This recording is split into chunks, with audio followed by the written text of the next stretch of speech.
mempermudah kita nanti melakukan analisisnya.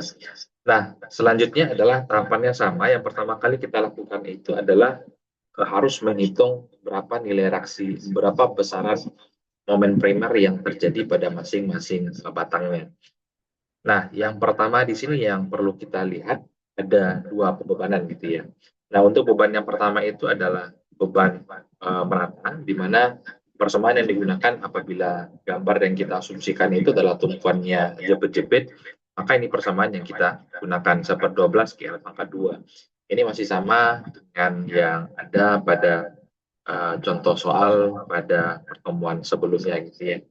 Nah, kemudian selanjutnya untuk yang beban titik ataupun beban terpusat ini merupakan persamaan yang bisa kita gunakan di mana rumusnya itu adalah 1/8 P dikalikan dengan L gitu ya. Nah, kemudian supaya mempermudah memang kita kerjakan ini per masing-masing batangnya gitu ya. Di mana untuk yang batang pertama di sini ada MAB ya, di mana persamaannya KL pangkat 1/12 KL pangkat 2, di mana angkanya Q-nya itu adalah 4. Kalau kita lihat di sini,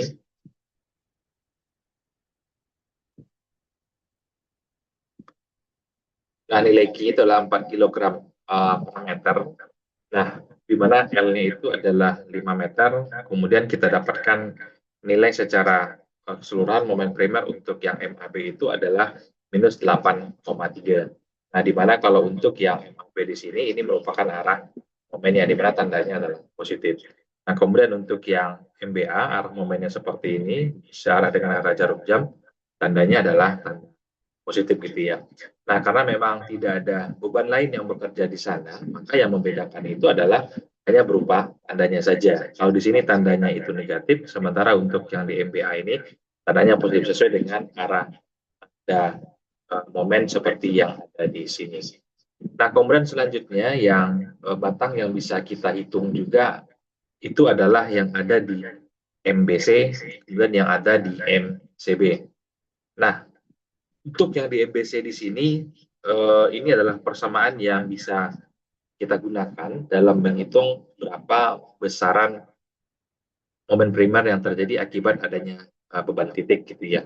Dan ini akan berbeda dibandingkan dengan contoh soal yang sebelumnya gitu ya.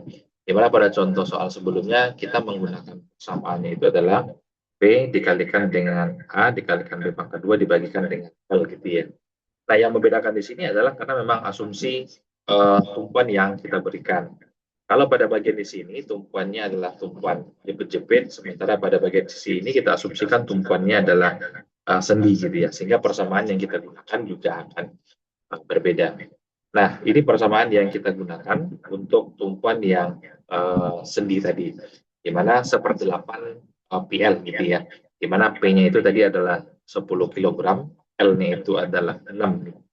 Nah, sehingga kita mendapatkan nilainya itu adalah sebesar minus 7,5 kg meter.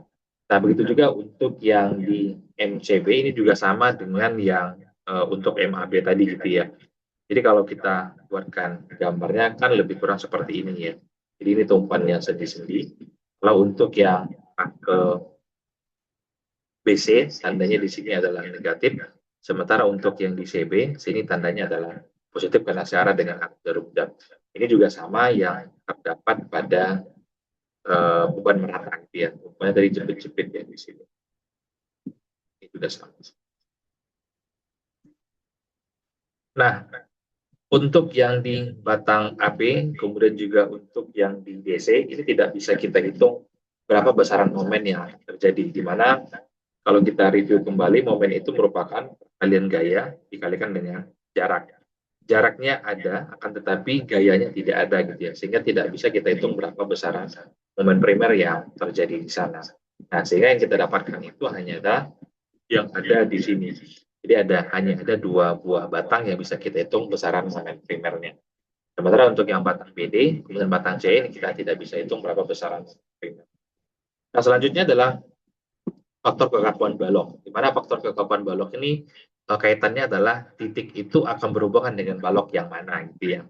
Nah, untuk yang di batang AB ini akan kita hitung faktor kekakuannya karena dari tumpuannya itu kita asumsikan adalah tumpuan jepit-jepit gitu ya, maka persamaannya sama dengan yang kemarin, 4 EI dibagikan dengan L-nya.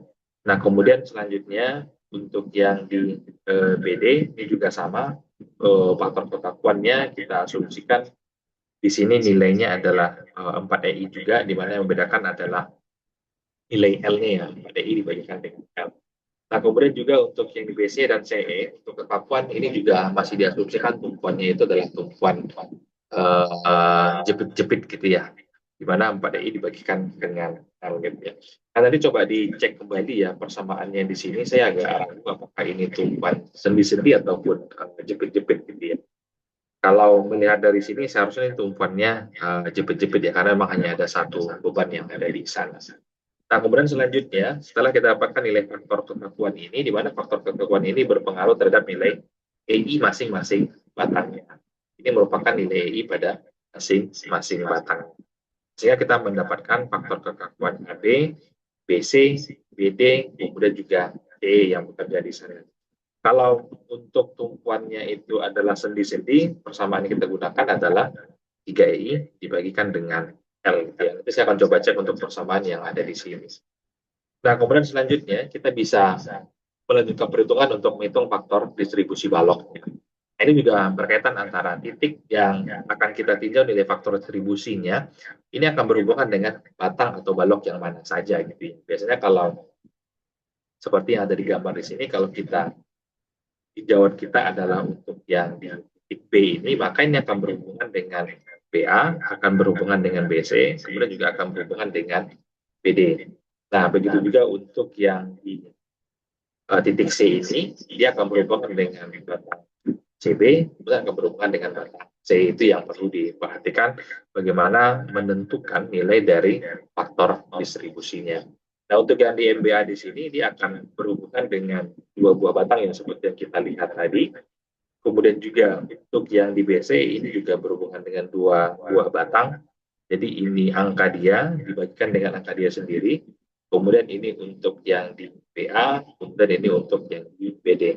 Nah, sementara untuk yang di C, kemudian di CB, ini hanya berhubungan dengan dua buah batang gitu ya.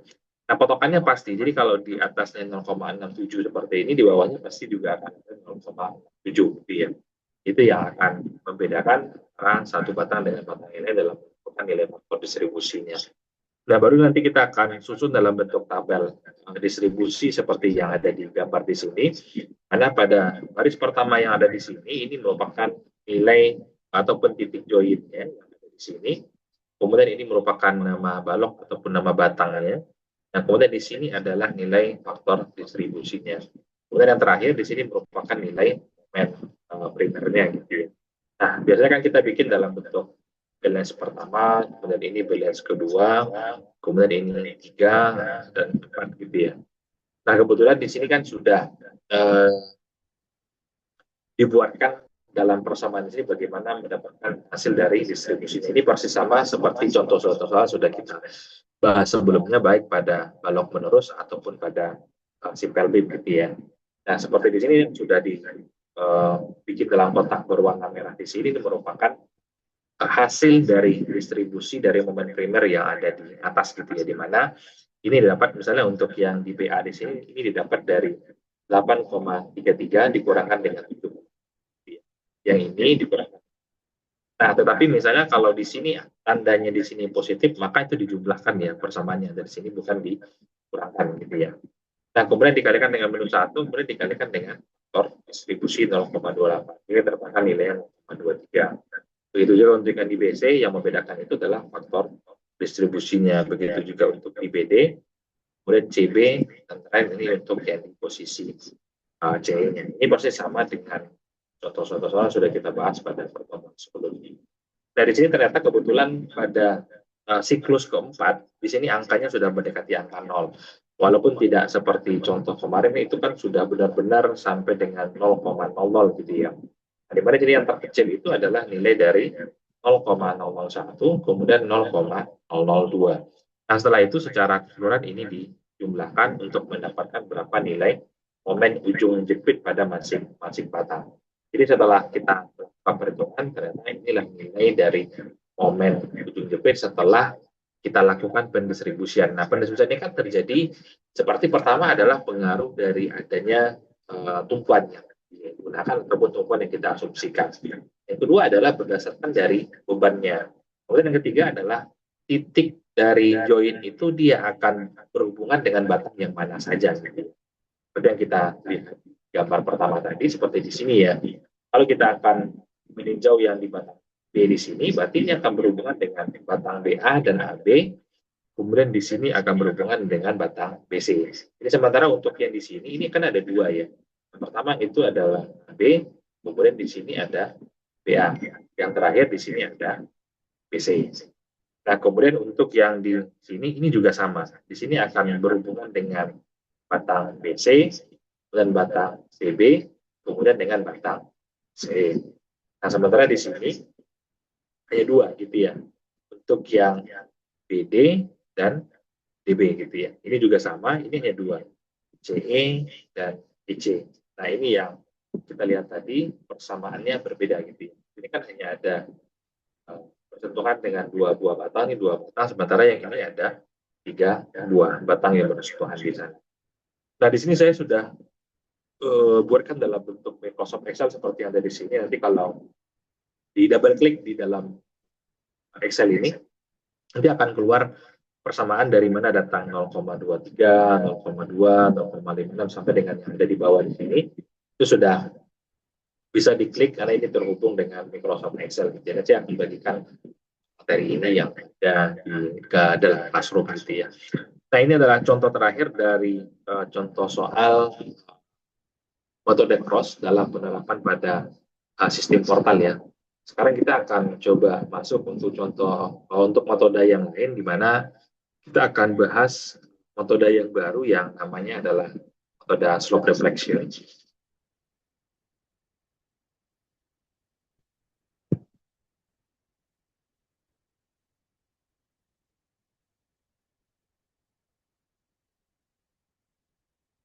Nah, untuk yang metode slope reflection ini memang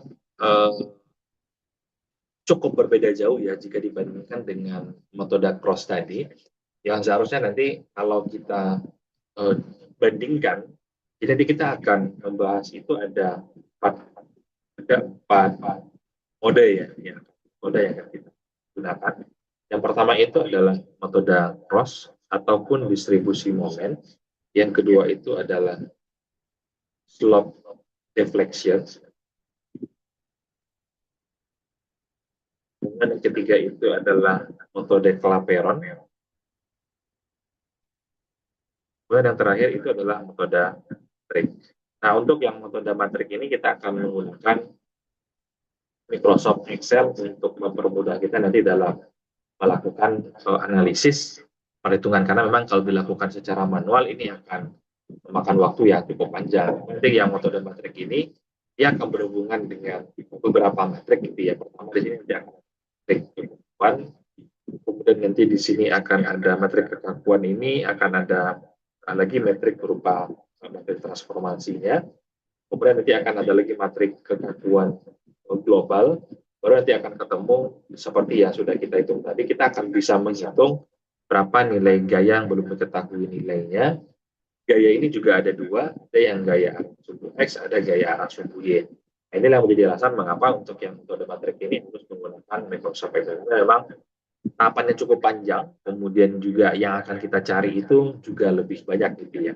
Nah, dimana kalau untuk yang tiga metode sebelumnya, kita hanya menghitung berapa besaran momen ujung jepit yang akan terjadi. Tapi dengan metode metrik ini akan ada F yang akan kita hitung, di mana F itu akan ada sumbu X dan Y, kemudian juga bisa menghitung berapa besaran momen nanti gitu ya. Nah, sebenarnya kalau menggunakan kurikulum yang lama, analisa struktur ini ada 4. Jadi analisa struktur 1 sampai dengan 4. Jadi untuk yang 4 ini khusus membahas yang metode metrik tadi. Jadi memang ini cukup menjadi tantangannya untuk yang terutama mata kuliah saya yang saya ampu yang analisa struktur 2 ini ya seharusnya ini menjadi mata kuliah sendiri gitu ya. Analisa struktur 4 ini yang khusus membahas metode materi karena memang ini cukup rumit. Nah, sementara di kurikulum baru analisa 2 ini merupakan penggabungan dari analisa struktur dan beberapa ada yang 2 ini, sehingga materinya cukup padat gitu ya. Seperti itu. Jadi mudah-mudahan nanti bisa terselesaikan sampai dengan metode metrik ini. Kalau ditanya misalnya yang mana kita lebih terpakai dalam dunia konstruksi, saya bisa katakan ini banyak digunakan. Ini akan berhubungan dengan apa besaran gaya yang akan terjadi. Nah, sebagai contoh, misal gitu ya, ketika kita punya sebuah sistem rangka batang seperti ini, jadi ini ada batang 1, batang 2, dan batang 3 seperti ini. Tumpuannya katakanlah tumpuan sendi-sendi gitu ya. Nah, jadi nanti di sini akan ada gaya arah sumbu G, di sini nanti akan ada gaya arah X masing-masing. Nah, belum lagi nanti ketika ada yang penambang berbentuk diri gitu ya. Jadi akan ada sumbu X, Y, dan Z. Nah, sehingga kita akan bisa menghitung nanti berapa besaran masing-masing gaya pada masing-masing titik join itu arah sumbu X dan arah sumbu Y-nya. Nah, kalau kita lihat di sini, kalau di sini ada 2, di sini 2, di sini 2, maka akan terbentuk metrik ordo 6 kali 6 gitu ya. Nah, sehingga memang mau tidak mau kita harus menggunakan prosot. Nah, kita akan coba lihat sebentar yang berkaitan dengan metode slope deflection ini. Slope deflection ini juga sering dinamakan dengan defleksi kemiringan ya. Jadi di sini akan ada pengaruh dari adanya sudut daripada masing balok ataupun pada masing-masing batang. Nah, kalau kita lihat dari segi definisinya, metode defleksi kemiringan ini merupakan suatu metode umum yang dapat digunakan untuk menganalisa semua balok, kemudian juga rangka kaku ataupun rangka petang gitu ya, baik bersifat statis tertentu maupun statis tak tentu gitu ya. Jadi seperti yang kita bahas di awal-awal semester kemarin, jadi itu ada statis tertentu, kemudian ada statis tak tentu gitu ya.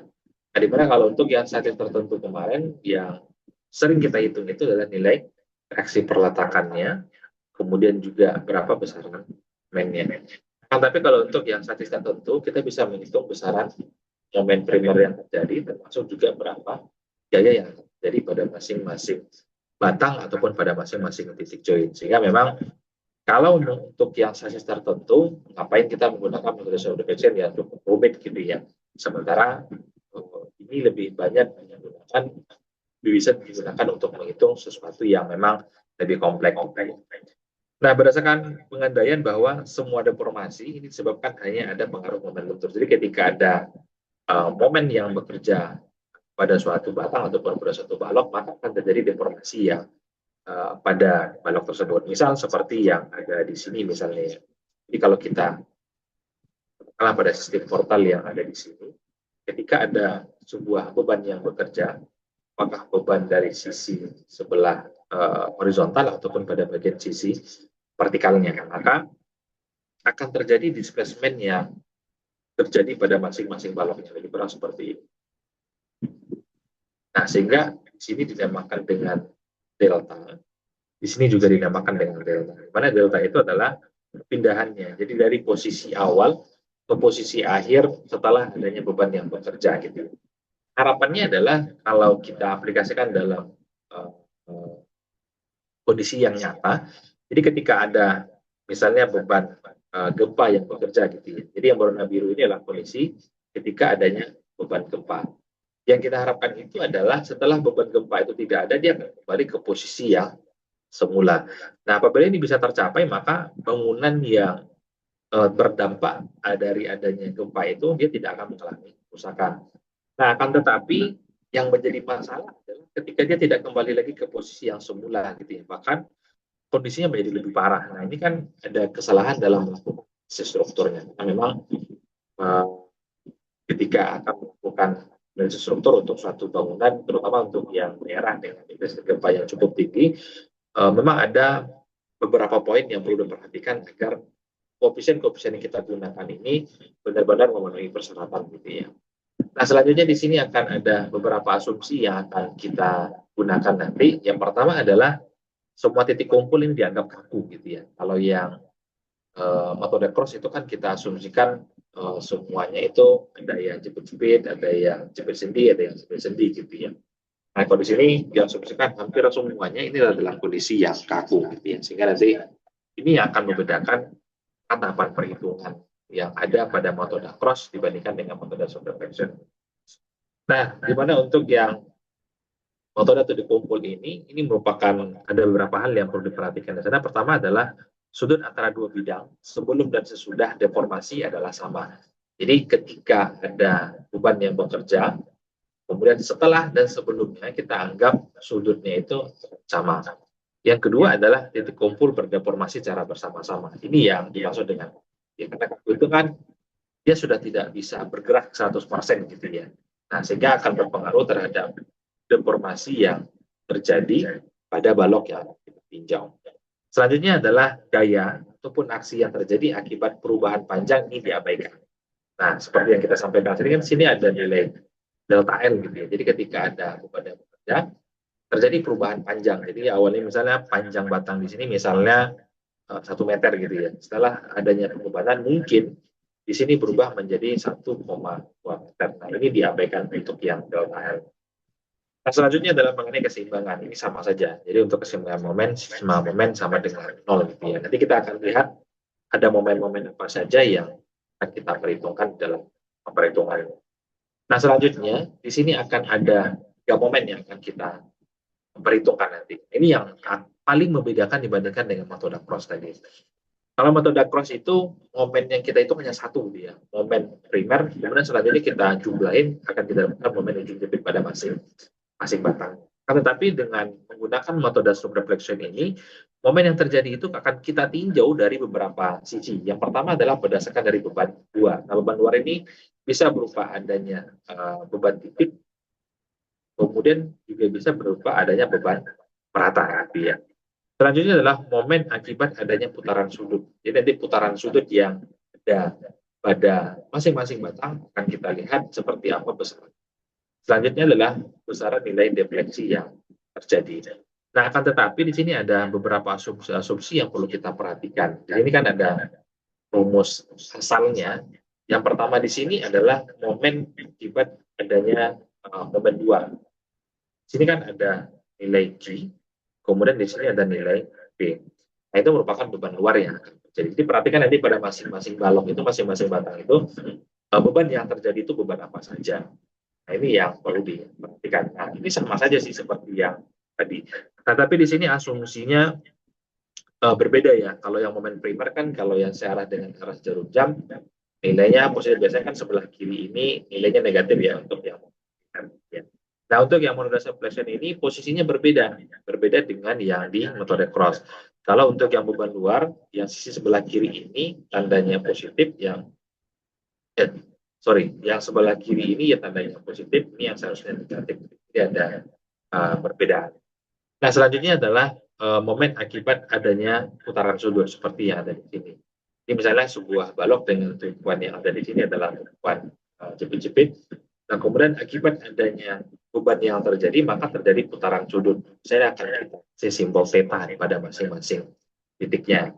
Nah, misalnya seperti yang ada di gambar sini, ini merupakan rumus sederhana untuk menghitung berapa besaran momen akibat adanya putaran sudut seperti di titik A ini yang kita dapatkan pada batang BA ini yang kita dapatkan. Ini yang untuk di sudut B seperti lebih kurang sama gitu ya. Yang terakhir adalah momen akibat adanya deflection. Itu pun bila ada gitu ya. Nanti akan ada beberapa yang akan kita abaikan. Nah, sehingga kita akan mendapatkan persamaan yang akan kita gunakan nanti dalam hitung berapa besaran momen yang akan terjadi. Yang pertama di sini adalah akibat dari beban luar yang terjadi.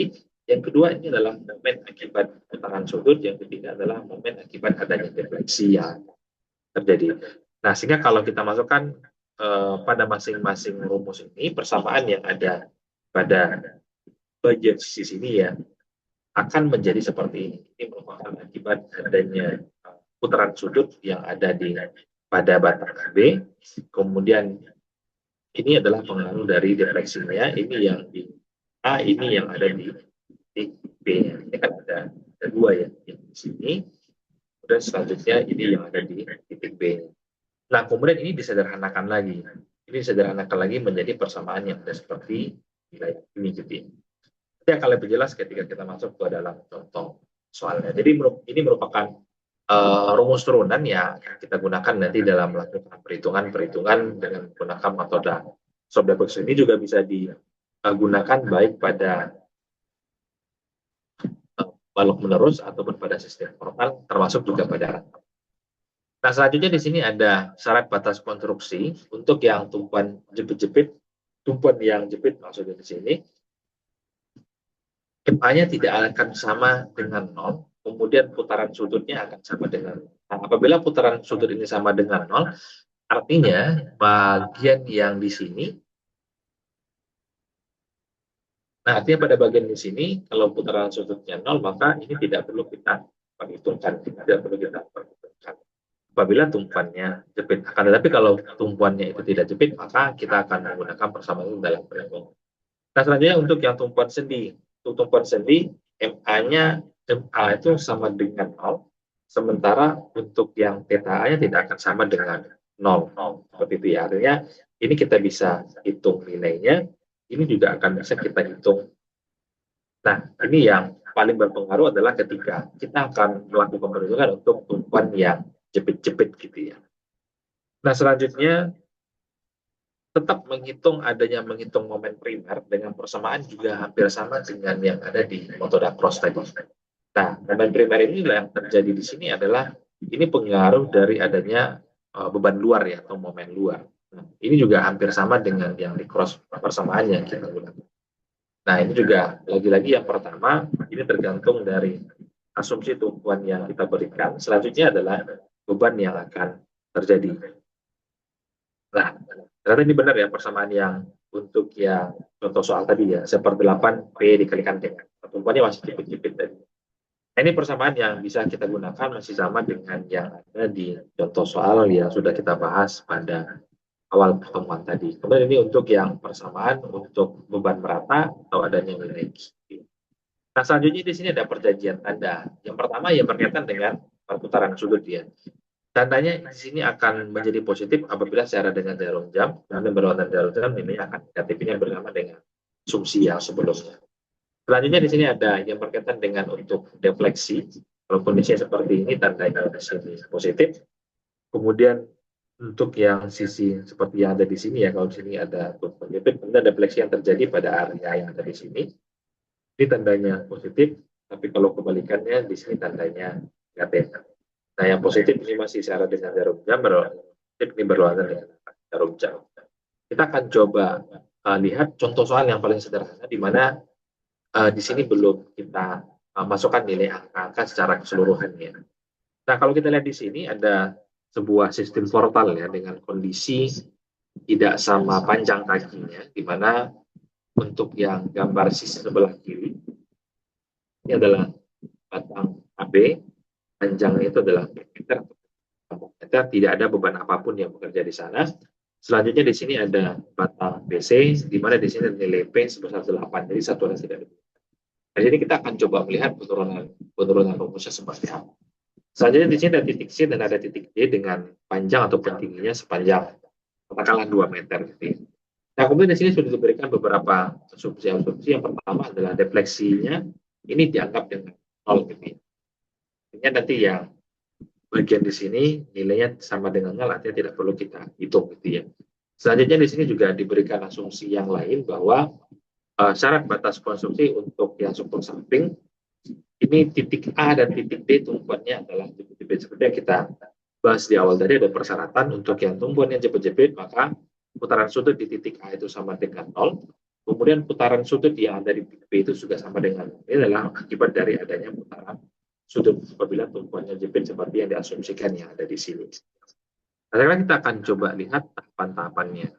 Yang pertama adalah untuk yang batang MAB-nya, di mana batang MAB ini tidak ada beban apapun yang bekerja di sana. Kita akan coba melihat penurunan rumusnya seperti apa ya. Yang pertama di sini adalah momen akibat adanya beban luar. Karena di sini tidak ada beban luar apapun, maka ini akan sama dengan nilai 0 gitu ya. Selanjutnya di sini adalah pengaruh dari adanya putaran momen akibat adanya putaran sudut gitu ya. Nah, sementara untuk yang putaran sudut di titik A ini, karena tumpuannya tadi adalah tumpuan jepit-jepit ya, maka putaran sudut di titik A ini sama dengan 0. Nah, selanjutnya diasumsikan juga di awal tadi bahwa defleksi ini juga diasumsikan sama dengan nol. Nah, sehingga kita bisa mendapatkan sebuah persamaannya kalau sudah kita turunkan menjadi persamaan dari sini. Jadi kalau kondisi awalnya kan seperti ini ya, tumpuannya itu dalam tumpuan jepit, tetapi supaya lebih mudah dalam melakukan perhitungan dibuat seperti ini. Jadi untuk yang di sini nilainya sama dengan tadi pada nilainya negatif, yang seharusnya di sini nanti nilainya positif gitu ya. Dalam panjangnya sama dengan dan kalau ini kita buatkan seperti ini. Nah, berapa besaran momen primer yang akan terjadi? Pasti nilai momen primernya itu akan sama dengan nol yang ada di sini. Kenapa? Karena tidak ada beban apapun yang bekerja di sana, walaupun ada jarak ataupun gaya yang berbeda. Ini juga tadi sama dengan nol, ini juga sama dengan nol. Sehingga persamaan yang tersisa itu adalah nilai yang ada di sini. 2i dibagikan dengan iya. Nah, selanjutnya adalah untuk yang di MBA. Ini juga sama dengan yang tadi gitu ya. Sama dengan yang tadi. Sehingga di sini kita mendapatkan sebuah persamaan baru. Setelah kita masukkan ke dalam persamaan momen yang akan kita hitung dengan menggunakan partial reflection itu, di mana momen itu ada 3, momen akibat dari beban luar, kemudian momen akibat adanya putaran sudut, kemudian momen akibat adanya defleksi yang terjadi. Nah, beberapa tadi sudah diberikan asumsi seperti pada putaran sudut di titik A itu sama dengan 0, kemudian defleksinya juga dianggap 0 gitu ya. Sehingga berdasarkan dari persamaan di awal tadi, kita dapatkan persamaan yang baru seperti yang ada di sini. Nah, selanjutnya untuk yang di MBA ini juga sama. Ini sama dengan 0, kemudian juga sama dengan 0, kemudian defleksi juga sama dengan 0. Tidak ada beban yang bekerja di sana sama dengan ini. Sehingga kita setelah ini dilakukan, ini kan bisa dilakukan perkalian ya. 2i dikalikan dengan 2i dikalikan dengan 2 theta B, ini sama dengan 4. 4 dibagi dengan 4 sama dengan 1. Jadi di sini menjadi theta B dikalikan setelah dilakukan perkalian. Jadi kita mendapatkan sebuah persamaan yang baru lagi untuk yang di PA. Selanjutnya untuk yang di batang BC, di mana di batang BC itu ada bebannya, di mana di sini ada beban titik ataupun beban terpusat yang bekerja sebesar 8 di sana. Persamaan yang digunakan ini tetap sama, walaupun yang membedakan itu hanya berupa BC-nya saja. Selanjutnya untuk yang di batang BC ini berbeda dengan yang tadi gitu ya. Kalau yang tadi untuk yang putaran sudut sama dengan 0, tapi di sini tidak sama dengan 0. Ya. Ini ada nilai yang terjadi di sana. Tetapi di sini yang diasumsikan itu hanya untuk yang defleksinya. Dari awal ini sudah diasumsikan bahwa defleksi yang terjadi di contoh soal pertama ini adalah nilainya 0. Nah, yang pertama adalah nilai MPC, momen primer yang terjadi bisa menggunakan persamaan yang ada di sini. Di mana di sini ada beban titik yang bekerja, di mana rumusnya itu adalah P dikalikan dengan A dikalikan dengan B pangkat 2 dibagikan dengan L PC-nya. Sama dengan sebelumnya ya. Nah, sehingga kita dapatkan nilainya, masukkan angkanya, terus 8 dikalikan dengan kebetulan jarak A dan B-nya ini masih sama ya. Kemudian secara total untuk nilai L. Sehingga kita dapatkan nilai momen primernya itu adalah sebesar minus 2. Untuk di BC ini juga sama, bebannya sama, kemudian ini kebetulan kan posisinya berada di depan ya. Yang membedakan adalah satu tandanya negatif, satu tandanya positif. Ini baru berkaitan dengan momen primernya saja. Nah, barulah kita akan masukkan momen yang lain. Pertama adalah akibat adanya putaran sudut, kemudian yang kedua adalah akibat adanya defleksi yang terjadi. Nah, untuk yang di MBC, kita sudah dapatkan momen primernya sebesar minus 2. Nah, seperti yang ada di sini. Kemudian ini merupakan nilai dari putaran sudut yang terjadi. Nah, di awal tadi kan ini sudah diberikan persamaannya yang seperti yang ada di sini. Nah, perhatikan pada masing-masing batang kan sudah ada nilai EI-nya masing-masing. Yang 2 ini merupakan panjang batang di batang BC. Ya. Kemudian dikalikan dengan 2 theta B ini persamaan paku. Kemudian ditambahkan dengan theta C dikurangkan dengan 0. Intel ini yang bagian ininya. Jadi ini adalah kalau kita bagi persamaannya, ini momen akibat ini merupakan rumus akibat momen adanya dari beban luar. Kemudian selanjutnya, ini merupakan akibat dari adanya putaran sudut. Ini merupakan momen akibat adanya defleksi. Ini saya bikin momen primer. ini putaran sudut, ini merupakan nilai dari defleksinya. Nah, setelah kita hitung masing-masing satu, ini kan momen primer ya, ini momen primer. Kita dapatkan nilainya adalah minus 2. Kemudian ini adalah momen akibat adanya putaran sudut. Nah, perhatikan rumus yang ada di sini. Nah, masing-masing batang ini kan sudah ada nilai E-nya masing-masing termasuk dengan nilai L-nya gitu ya. Nah, kemudian defleksi di sini diasumsikan nilainya 0 sehingga angka yang ada nilainya dimasukkan ke dalam persamaan yang ada di sini. Yang tidak ada angkanya, ikutin saja persamaan. Nah, sehingga kita mendapatkan penyederhanaan rumus ataupun penyederhanaan persamaan seperti yang ada di sini. Ini kan kalau kita sederhanakan, ini kan kalau kita turunkan sini ya, kita turunkan ini kan sama saja ya. Seperti di sini misalnya, EI dikalikan dengan 2 theta B sama dengan 2 theta B. Kemudian EI dikalikan dengan theta B sama dengan theta C yang ada di sini. Apakah boleh menggunakan persamaan ini saja? Ya boleh-boleh saja gitu. Yang penting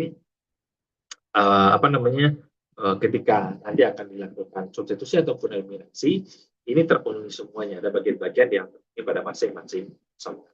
Ini tinggal dibagi saja. 2 dibagikan dengan 2 sama dengan ini. Sehingga menjadi rumus atau persamaan yang baru kita dapat. Nah, kemudian selanjutnya adalah untuk yang di MCB. Yang di MCB di sini yang membedakan terutama itu adalah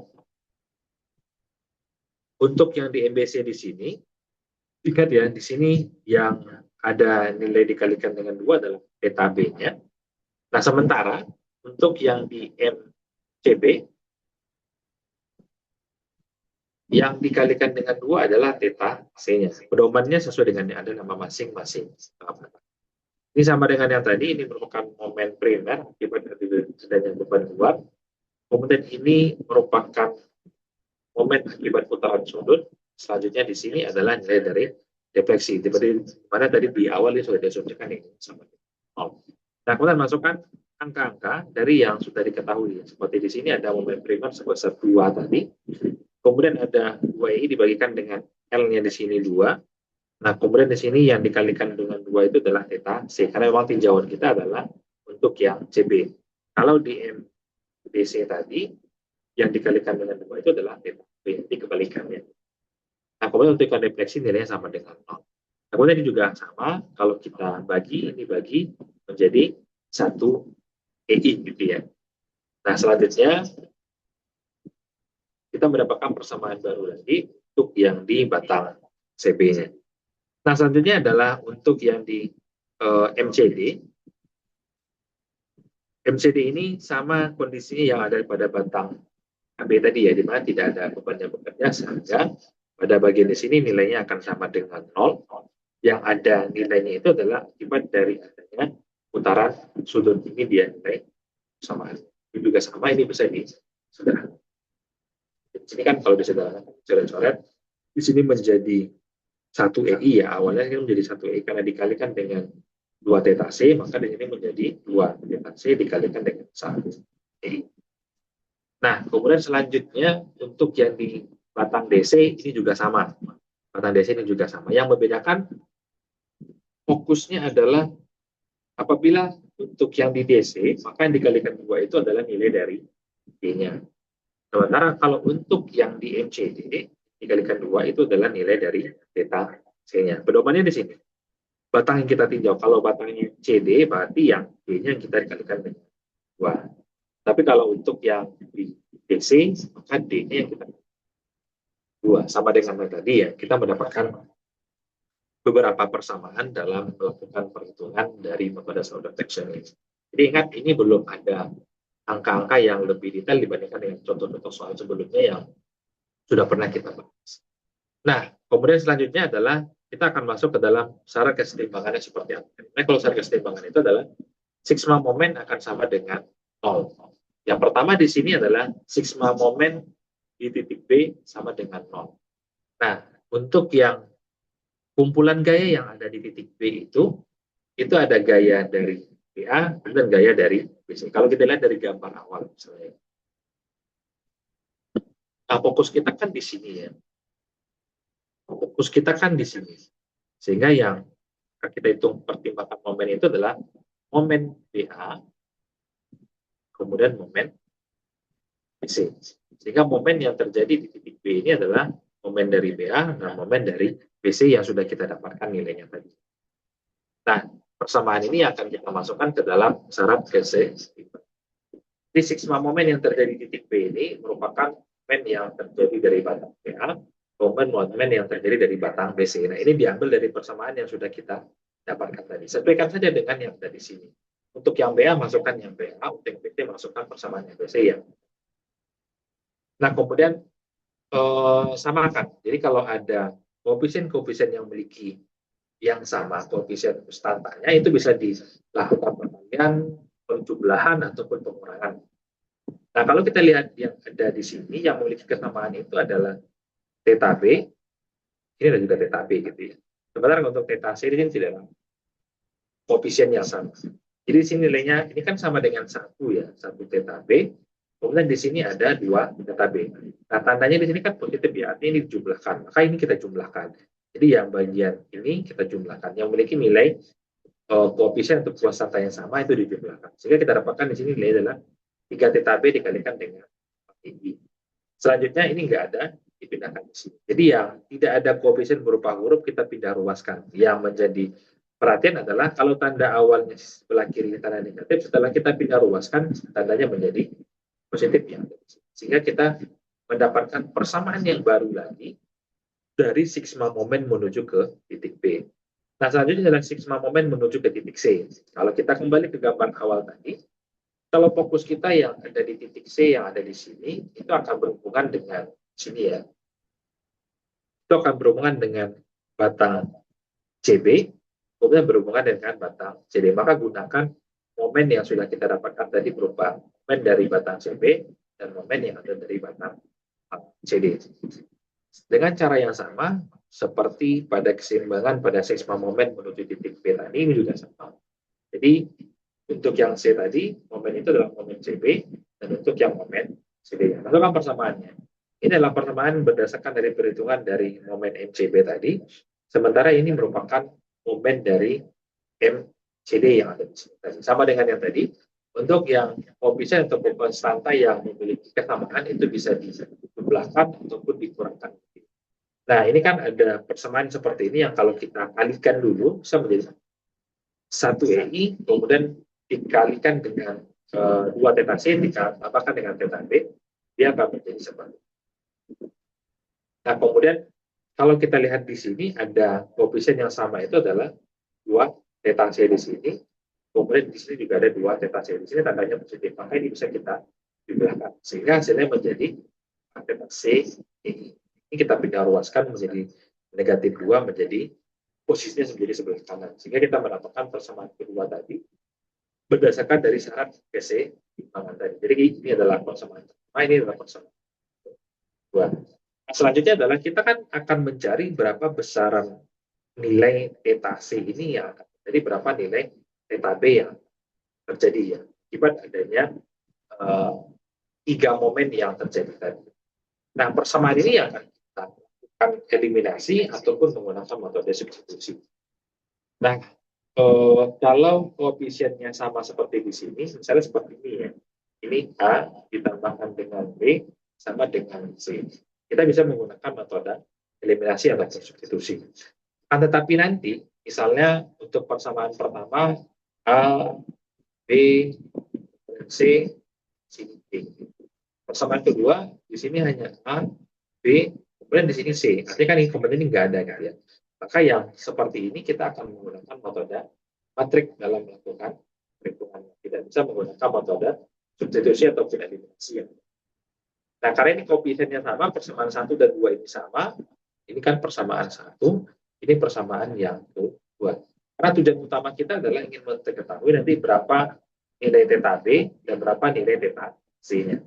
Maka kita akan lakukan substitusi, ini kan pelajaran gitu ya. Untuk melakukan substitusi itu, di sini dikalikan dengan 1, mengapa 1? Karena di sini nilainya 1 theta B ya. Di sini dikalikan dengan 3, karena di atas ini nilai theta B-nya dikalikan adalah nilainya adalah sebesar 3. Nah, kemudian dikalikan masing-masing, sehingga dia akan menghasilkan persamaan seperti yang ada di sini. Jadi ini 3 theta B dikalikan dengan 1, hasilnya adalah 3 theta B. dikalikan. Ini juga angkanya masih sama. Sementara untuk yang baris kedua, theta B dikalikan dengan 3, di sini menjadi 3 theta B. Kemudian kalau dikalikan dengan 4, di sini menjadi 12 theta C. Termasuk juga pada bagian di sini, setelah dikalikan dengan 3, menjadi minus 4. Nah, kemudian selanjutnya akan ada bagian yang terbuang. Ini kan kalau dikurangkan, ada bagian yang terbuang yang ada di sini. Ini yang dinamakan dengan deliberasi. Sehingga tersisa persamaan yang ada di sini. 1 dikurangkan dengan 12 theta C dikalikan dengan kan 1 theta C dikurangkan dengan 12. Di sini menjadi, karena di sini tandanya negatif, kemudian negatif, sehingga di sini menjadi positif gitu ya. Ini kalau kita lakukan pengurangan, di sini menjadi minus 11, di sini menjadi 8. Sehingga kita dapatkan nilai theta C itu adalah sebesar minus 8 dibalikan dengan 8. Nah, boleh juga kalau menggunakan angka pecahan desimal yang misal, nanti misal 0,87 misalnya. Jadi 1 sudah kita dapatkan dari theta C-nya. Sehingga nanti kita juga akan mendapatkan berapa besaran momen yang akan terjadi. Nah, selanjutnya, setelah kita dapatkan nilai theta C di sini, masukkan ke dalam salah satu persamaan.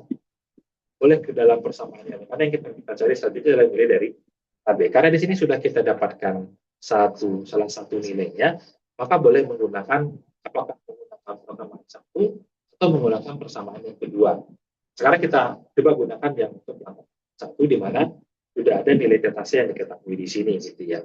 Ini kan nilai theta C yang sudah diketahui nilainya. Sehingga setelah kita lakukan perkalian, kemudian kita pindah luaskan, kita dapatkan nilai theta B itu sebesar 10/11. Atau kalau menggunakan pecahan desimal, misal kita dapatkan nilainya 0,92 segala macam.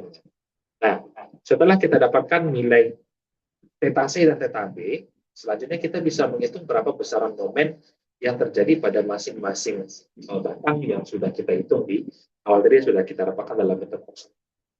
Nah, pertama di sini adalah persamaan untuk yang MPA tadi, di mana rumusnya adalah theta B dikalikan dengan DI. Jadi theta B tadi nilainya adalah 10 dibandingkan 10/11 DI dikalikan dengan 1, maka momen yang terjadi itu adalah 10/11. Atau misal 0,92 gitu ya, kalau pecahan desimal. Untuk yang di BC juga sama, ini sudah diketahui nilainya. Untuk yang theta B sebesar 10/11, kemudian theta C juga sudah diketahui nilainya seperti yang ada di sini, sehingga kita dapatkan nilai untuk yang di MBC-nya. Ini untuk kontrol apakah perhitungan kita benar atau salah. Jadi untuk yang MBA ditambahkan BC, maka seharusnya nilainya akan sama dengan nilai 10/11 ditambahkan dengan minus 10/11. Seperti perhitungannya sudah benar. Nah, jadi inilah contoh soal yang paling sederhana untuk memahami secara konsep ini tahapannya seperti apa. Ya. Minggu depan kita akan coba masuk contoh soal selanjutnya yang berkaitan dengan metode soil reflection. Kalau di sini ada sistem balok menerus ya. Waktu juga cukup terbatas, nanti kita akan lanjutkan di minggu depan ya. Dengan contoh soal yang berbeda pada sistem balok menerus. Oke, sebelum kita tutup pertemuan kita di malam hari ini, silakan jika ada yang ingin ditanyakan, boleh diaktifkan mikrofonnya, nanti link videonya saya akan coba masukkan.